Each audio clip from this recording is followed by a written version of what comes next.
Okay, what's up guys? Hari ni nak repair jersey customer ni. Ni DIY sendiri kot. Dia buat tampal je England punya logo dan dia punya nombor ni dia buat PU stiker. So kat belakang ni pun dia buat macam ni jugalah stiker, tak macam saya. Saya buat velvet lah. So nak tengok before dan after. Okay, 1, 2, 3, let's go. Okay, inilah result after dia. Dan nombor ni saya buat sulam dengan logo dia, logo England ni. Memang cantik lah. Saya buat ngam-ngam ada England semua macam yang asal. Dan nombor saya letak velvet. Untuk nameset belakang pun saya tukar velvet. Saya belanja sikit bunyi velvet.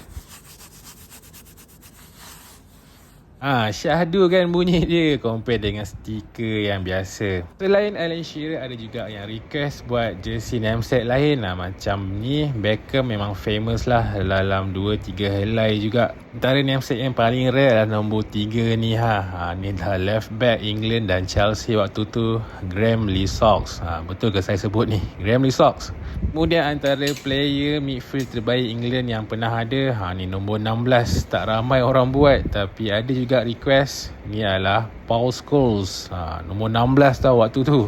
So yang ni adalah antara second batch order daripada first one yang ada Owen, ada Beckham, ada Shearer. So you guys kalau nak buat macam ni juga, macam biasa boleh komen nak dan follow account Go Liga. Okay, thank you guys.